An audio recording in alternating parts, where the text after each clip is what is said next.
Hey guys, welcome back. It's Otaku Mike, and today we're going to talk about a new first impression. We're going to talk about Tales of Wedding Rings. I think the author's name is Maybe? Is that the name of the author? Let's see if I can remember. I think it's Maybe. Yeah, it's Maybe. I think that's like a fake name they go by. So, let's get into this. Our story starts out with a little boy named Satou. He's out in the basically woods one day. A portal opens and he meets a young girl named Hime and her grandfather. Hime has two special rings on, and she basically like, "Hey, I want to make a promise with you. When we grow up, I want to marry you." And he's like, "Okay," he doesn't think anything of it.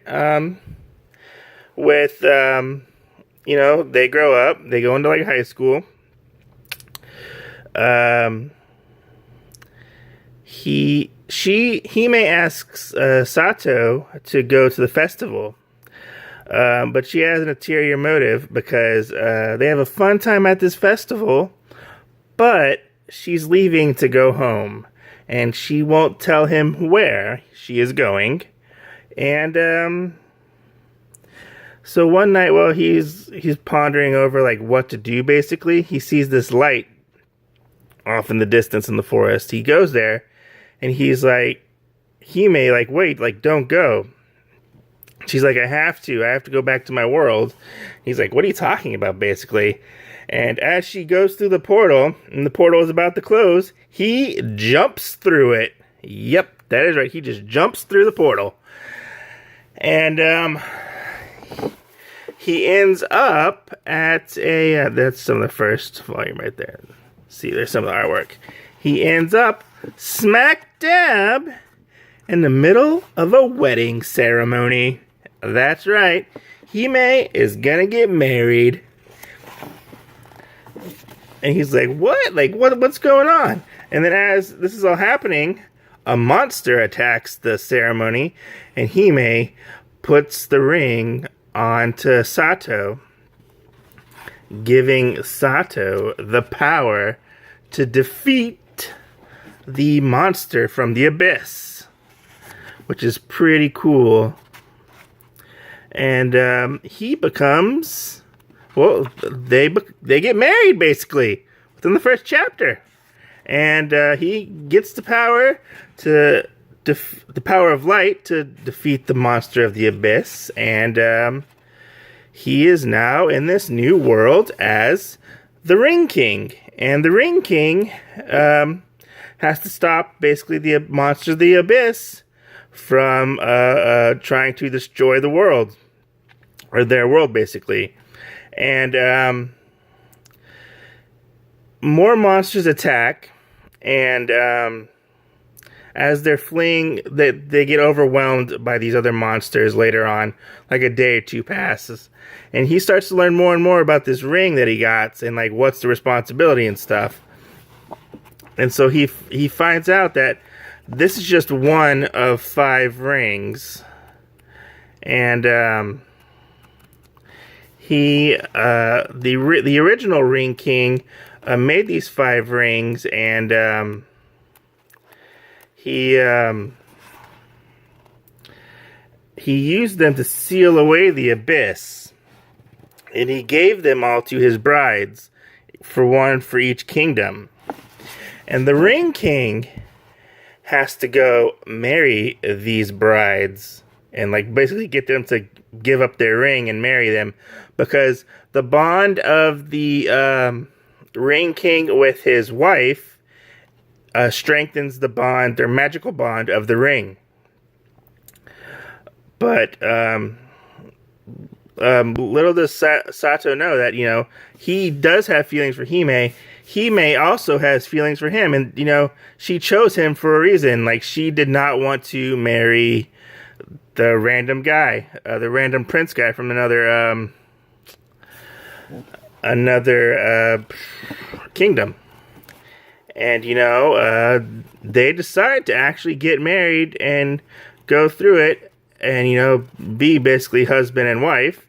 and also as well as having the Ring King fulfill his destiny and getting the other rings by marrying the other women, which he makes a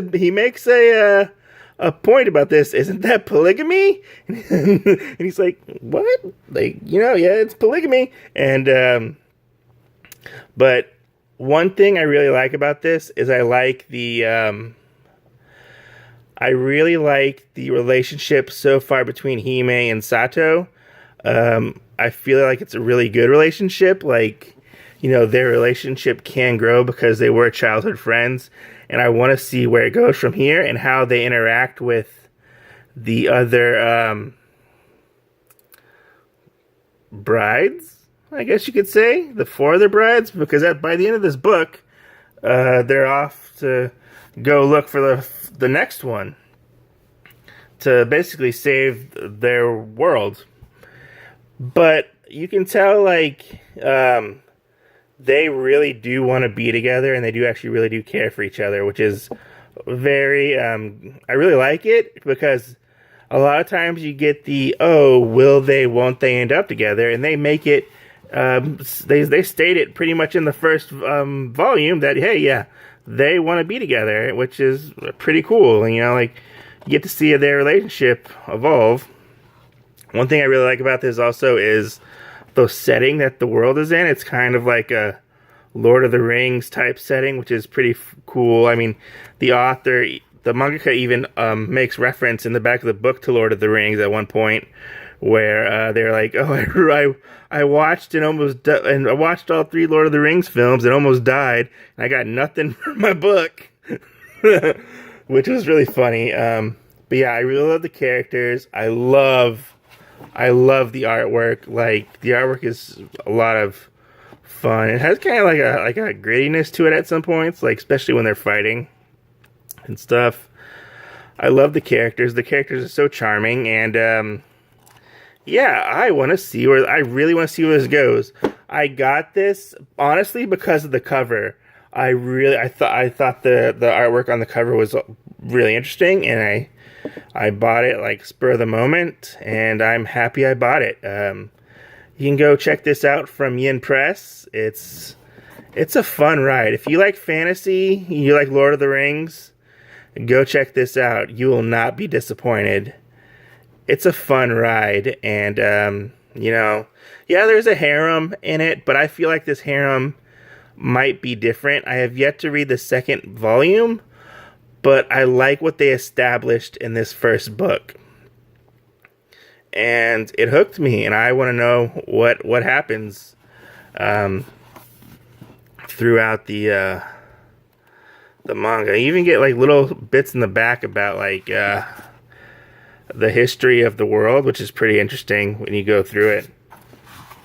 The world building in this was really, really good, and I highly recommend it. So this has been Otaku Mike for First Impressions.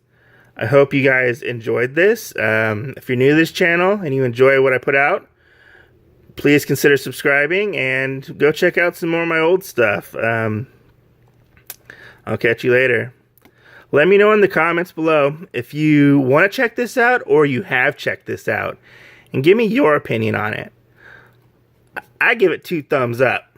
I really like this. So I'll catch you guys later. Peace out.